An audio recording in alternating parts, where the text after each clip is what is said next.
The MiG29A Fulcrum is closer than we think.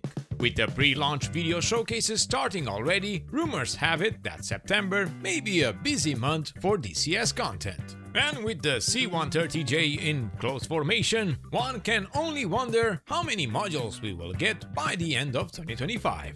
Well, in this video, we will discuss what is still in production, close to release, and what sleeps under the wrap of silence, but with busy work behind the scenes, as well as what we learned from the start of Gamescom and how the gaming and simulation market is evolving. So stick with us and let's check out a week of reviews, games, and DCS modules, only here at How I Play.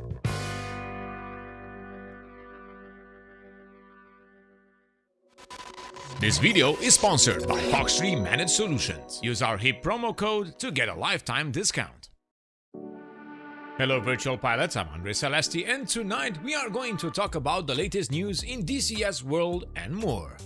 Hope you had a wonderful week. We got more reviews coming your way, with one of them by Next Level Racing and their new SimPit chair. We'll check out how it feels and what are the differences from the previous module we received. Meanwhile, the world of gaming celebrates new releases as Gamescom is announcing title after title. And I kept my eyes on it just to check if we see anything related to our flight simming needs. But all I learned until so far is that something new is on the horizon from Moza, possibly a new kind of control for MotoGP enthusiasts. For truck simulators, there's a new title that has been announced, Road Kings, made by the SnowRunner devs, something to look forward in the future as the world of truck simming needs a rival to the SCS established content, with American and Euro Truck simulators. SCS is possibly getting a bit of competition on the market, exactly how we tend to speculate of a new rival for DCS World. Meanwhile, they teased drivable road vehicles in the sim, announced the release on consoles for both games, and somewhere in the future, that bus simulator side. Nice. But enough about that, let's get our feet back in the virtual skies, and what a surprise we got with the MiG29A Fulcrum introduction video by Wags. This starts the countdown to that imminent release later in the future. I know the pre-order should also arrive first on Steam, so waiting on that, and from what we've seen in Wag's video, most things look already done and ready, and most likely they are dealing with bugs and small adjustments like the excessive vibration during the takeoff roll, which was already addressed by Wags as a nose dampener issue and will be resolved prior to the launch. Good to know. I've noticed the interior cockpit having multi-language tags and a relatively clean look with a slight ragged feel for the instrument that gives the Fulcrum its age, but in a well-maintained condition, rather than a barn find somewhere in Eastern Europe, if you know what I mean. If by chance you missed the video, make sure to check it out. As always, I linked it in the video description.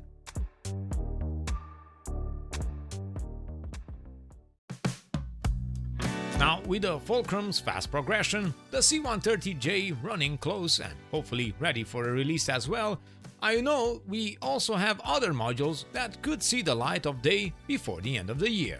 If by chance we get to see more LA7 content by Octopus G, apart from the grainy tutorials, we can say that it's very possible to expect a 2025 release for this module, maybe somewhere close to the winter holidays. But at the same time, it may be that they just need more time, and the module doesn't make it this year. It's always a possibility. Meanwhile, the Skyraider has seen quite some progress, and has been mentioned by Edie in different circumstances. But there are only a few shots with the module, so I don't know what to think. Meanwhile, on the Eurofighter front, well, we know that the team is working on a massive update for the current modules, plus the introduction of the AI A6 intruder.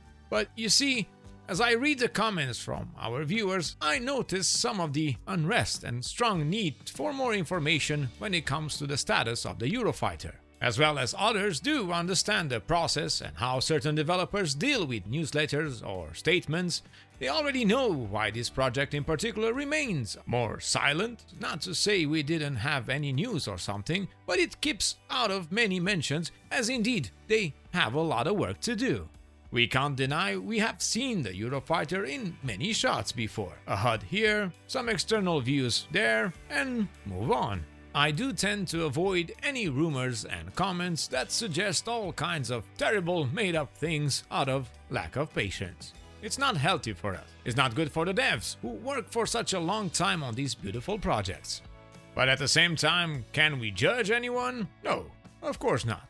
But there is no information as of now, apart from the fact that the Eurofighter project continues, and we could expect it later next year.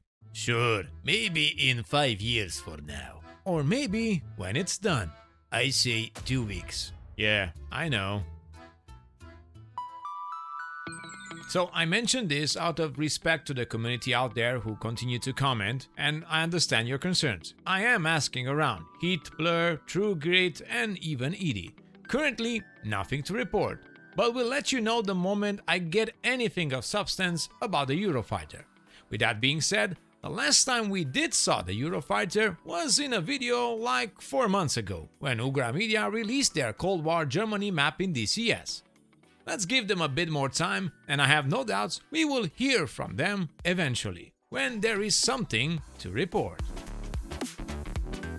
Meanwhile, what about the Super Saber by Grinelli Designs? Well, they tend to post more information on their progress on the website. Last update from them was in August 15 this year. 80% with more systems still in progress, their approach seems to be working quite well.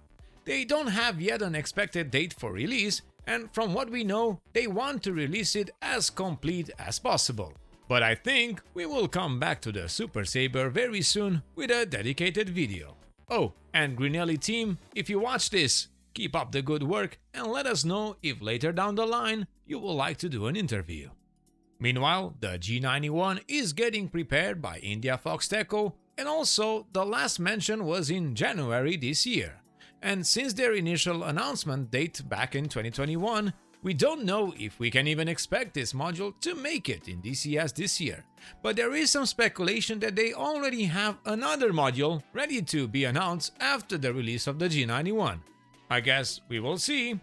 I think that at the end of the year, we will at least have the C130, the Fulcrum, and possibly the LA7. And remember, only the MiG29 is made by Edie.